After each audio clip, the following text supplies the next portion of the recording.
नमस्कार।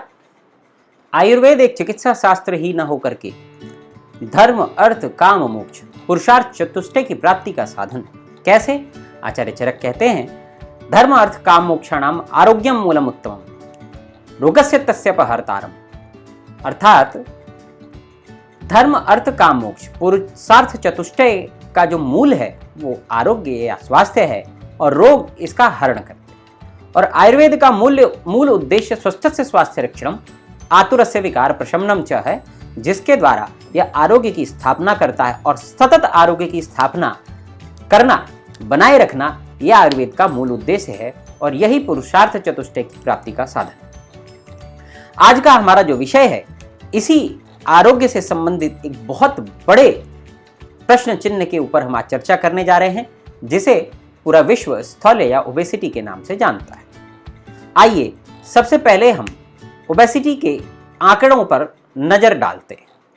क्या आंकड़े हैं? विश्व स्वास्थ्य संगठन जैसी बड़ी बड़ी संस्थाएं और भारत में स्वास्थ्य से संबंधित जितने भी तंत्र हैं, वे इस ओबेसिटी या स्थौल्य के बारे में क्या कहते हैं, एक नजर पहले हम इस पे डालते हैं। फिर हम देखेंगे कि आयुर्वेद के मत से स्थौल्य के बारे में क्या कहा गया, इसके क्या निदान, क्या कारण हैं, ताकि इन कारणों का सेवन करने से बचकर हम कम से कम औषधियों के द्वारा स्वस्थ रह सकें और स्थौल्य और उससे होने वाले भविष्य के विकारों से बच सकें। पूरे विश्व में होने वाली कुल मृत्यु की संख्या में से 71% जो मृत्यु होती हैं वो केवल नॉन कम्युनिकेबल डिजीजेस के कारण होती हैं, ऐसा विश्व स्वास्थ्य संगठन का अनुमान है।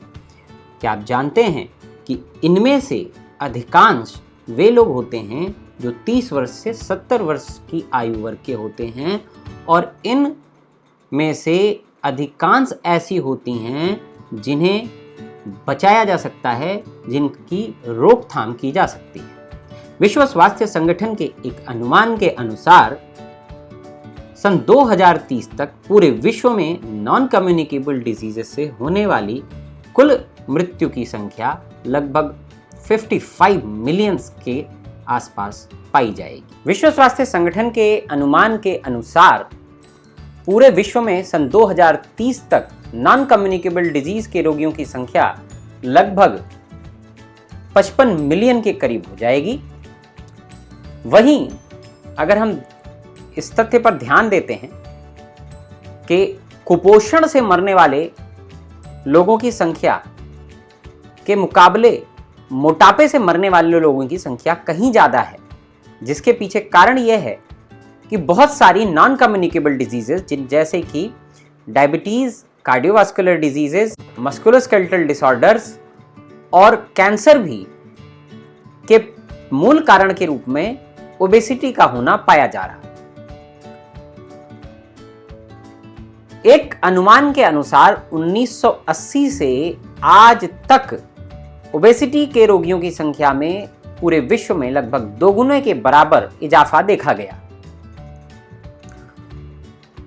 2014 में पूरे विश्व में 1.9 बिलियन एडल्ट्स और 5 वर्ष से कम आयु के लगभग 41 मिलियन बच्चे ओबीस पाए गए, जिनमें से बच्चों की संख्या के आधे बच्चे एशिया में निवास करते थे।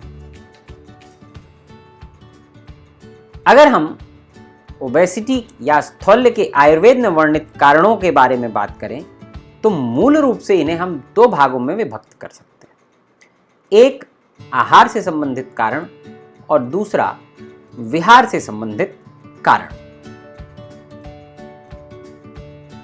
दोस्तों, अभी आपने देखा कि किस प्रकार से ये जो ओबेसिटी या स्थौल्य की समस्या है, ये विगत वर्षों में एक बहुत बड़ी महामारी के रूप में विकसित होती चली गई।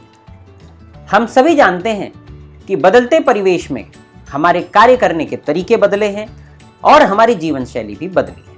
इसी नाते हमने देखा कि एक समय ऐसा था जब वैक्सीनेशन और एंटीबायोटिक्स की इतनी प्रधानता नहीं थी, तो पूरा विश्व कम्युनिकेबल डिजीजेस से त्राही त्राही कर रहा था। आयुर्वेद के बारे में बात करें तो आयुर्वेद ने भी कम्युनिकेबल डिजीजेस का बड़ा ही अच्छा वर्णन आचार्य सुश्रुत ने निदान स्थान में प्रसंगात गात्र संस्पर्शात सह सय्यासन भोजनाच्य के श्लोक के द्वारा किया है। वहां पर इन्हें संसर्गज व्याधियों के नाम से पुकारा गया है और इनकी एक विस्तृत चिकित्सा और इनसे बचने के उपाय भी वहीं पे आचार्य ने बताए हैं कि एक दूसरे से होने वाली बीमारियों से बचने के लिए जहां तक हो सके इस प्रकार के संपर्क से बचा जाए। आयुर्वेद का पूरा सद्वृत्त वो यही सिखाता है कि किस प्रकार से पहनना चाहिए, किस प्रकार से हमें भोजन करना चाहिए, किस प्रकार से साफ सफाई रखनी चाहिए ताकि कम्युनिकेबल डिजीज से बचा सके। इसी के साथ में आयुर्वेद हमें नॉन कम्युनिकेबल डिजीज से बचने के लिए भी एक विस्तृत विवेचना और दृष्टि देता है।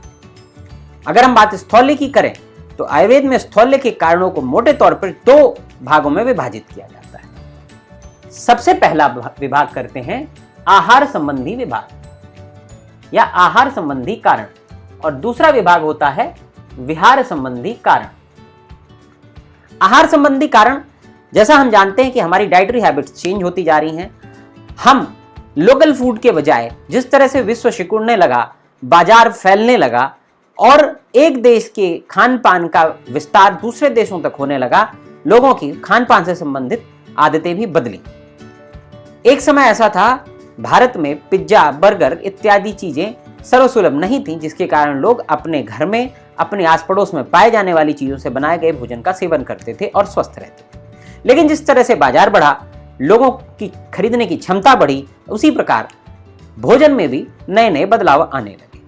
पिज्जा, बर्गर, मैक्रोनी, पास्ता और भी बहुत सारे ऐसे आहार जो हमारे देश और हमारी परिस्थिति के अनुकूल नहीं होते हैं, वह हमारे भोजन का हिस्सा बने, जिसका परिणाम यह हुआ कि हमारा पाचन तंत्र हमारी परिस्थिति की जिस चीज के लिए तैयार थी उसके विपरीत भोजन करने के कारण इससे होने वाले दुष्परिणामों के हम भागी बने। इन्हीं में से एक बड़ा दुष्परिणाम ओबेसिटी या स्थौल्य है, लेकिन आयुर्वेद के रचनाकारों ने इसके बारे में पहले ही एक दृष्टि दे रखी है। आहार संबंधी कारणों की बात करें तो आचार्य बताते हैं कि श्लेष्मल आहार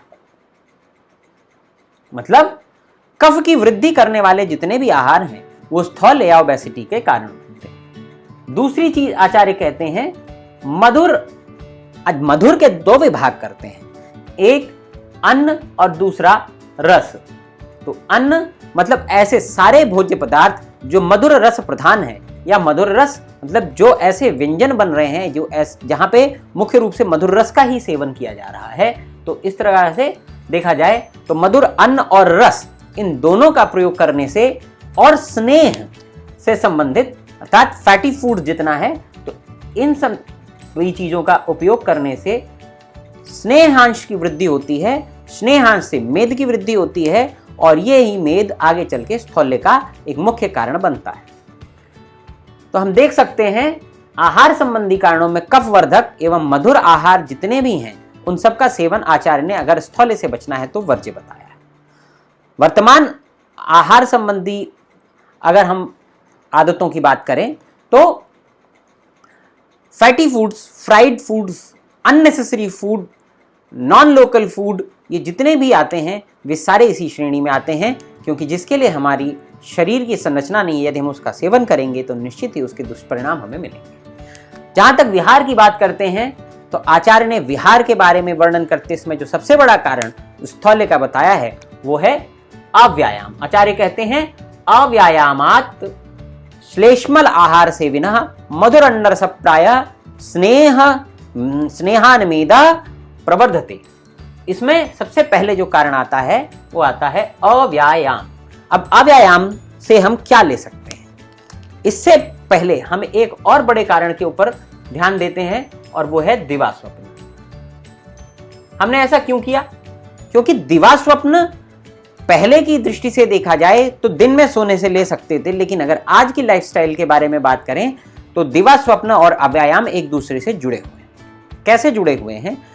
आज के समय में अगर हमें अपने घर के पास की दुकान से कोई छोटा सा सामान भी लेना होता है तो हम अपने वाहन का उपयोग करते हैं, चाहे वो मोटरसाइकिल हो, और बहुत से लोग तो कार से भी जाते हैं। इसके कारण जो हमारी पैदल चलने की आदत थी वो कम हुई है। हमारा जो एक दिनचर्यांतर्गत व्यायाम हुआ करता था वो खत्म हुआ है, और ये स्थौल्य का एक बहुत बड़ा कारण है। इसी प्रकार से दिन में सोने से हम अभिप्राय ले सकते हैं, जो दिन का समय जिसमें हमें सबसे ज्यादा एक्टिव होना चाहिए, अगर उसके अधिकांश भाग में हम एक्टिव ना होकर के आलसी बन के पड़े रहेंगे तो इसे भी दिवा स्वप्न के समान ही माना जाना चाहिए। बहुत से लोगों की आदत होती है वो दिन में देर से उठते हैं, रात में देर तक जगने के कारण दिन में भी देर से उठते हैं। आचार्य कहते हैं रात में आप जितनी देर तक जगे हों उसका आधा आपको दिन में सोना हितकारी होता है, लेकिन शर्त यही है कि भोजन के बाद।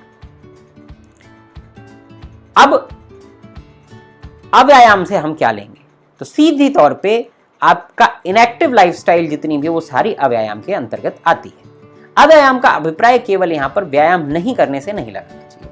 इसी प्रकार से दिवा स्वप्न का अभिप्राय भी केवल दिन में सोने से नहीं लगाना चाहिए, बल्कि दिन के एक्टिव आवर्स में जो लोग आलस करते हैं या बैठे बैठे काम ज्यादा करते हैं, टीवी पर, लैपटॉप पर, इन अपने टेबल पर, ऑफिस स्पेस में अपना समय ज्यादा बिताते हैं, वे सारे मेद के संचय की वजह से स्थौल्य के रोगी होने की संभावना उनके अंदर सबसे ज्यादा होगी, वे सबसे ज्यादा प्रोन होंगे ओबेसिटी के।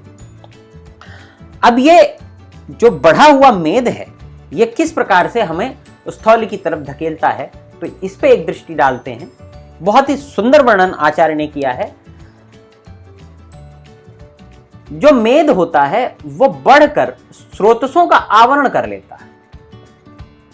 आचार्य कहते हैं मेदसावृत मार्गत्वात्, मेद से आवृत मार्ग के द्वारा। अब ये मार्ग किस चीज का है, तो जैसा हम जानते हैं आहार का जब पाक होता है तो उसके दो हिस्से बनते हैं, एक होता है आहार का रस और एक होता है किट्ट। किट्ट जो कि पुरीश और मूत्र के रूप में निकल जाता है। रस भाग आगे चल करके 7 धातुओं रस, रक्त, मांस, मेद, अस्थि, मज्जा, शुक्राणु धातु इनका क्रमशः पोषण करता है और नित्य इनके संवर्धन का कार्य करता है। इस क्रम के अंतर्गत अगर मेद के द्वारा जो स्रोतस हैं, जो चैनल्स हैं जिनके अंदर ये प्रक्रिया पूरी की जाती है, वे आवृत हो जाएंगे, मतलब उनका ऑब्स्ट्रक्शन हो जाएगा, तो आचार्य कहते हैं ऐसी स्थिति में केवल मेद धातु का निर्माण होगा और किसी धातु का निर्माण नहीं होता। मेदशः पुष्यन्ते, पुष्यन्ते नान्य धातु, केवल मेद का पोषण होता, अन्य धातुओं का पोषण नहीं होता है, जिसके कारण व्यक्ति में अग्निमांद और अनेक कई परेशानियां होती हैं और एक विशेष साइकिल डेवलप कर जाता है और बार बार मेद की ही वृद्धि होती है। अब ये मेद कहां संचित होने की इसकी टेंडेंसी होती है, इसके बारे में भी आचार्य माधव ने लिखा है कि चूंकि उदर और अस्थियां ये मेद का मुख्य स्थान माने गए हैं और अस्थियों के अंदर फैलने की क्षमता और स्थान तो है नहीं, इसलिए सबसे ज्यादा जो मेद का संचय दृष्टिगत होता है वो होता है उदर में। तो इस प्रकार से हमने देखा कि आयुर्वेद में कितनी विस्तृत दृष्टि रखी गई है ओबेसिटी या स्थौल्य के बारे में। इसका एक अन्य उदाहरण और भी है। आचार्य चरक ने जहां पर अष्टनिर्दित पुरुषों का वर्णन किया है उसके अंतर्गत स्थूल और अतिकृश, इन दोनों को ही उन्होंने निंदित माना है, क्योंकि ये अन्य कई व्याधियों का कारण भी पाए गए। इसी प्रकार के डिफरेंट डिजीजेस से रिलेटेड कारण और उनके निवारण में आयुर्वेद का योगदान से संबंधित वीडियोस हम आपके लिए लाते रहेंगे। हमारी आपसे अपेक्षा है कि आप हमारे इस चैनल को सब्सक्राइब करें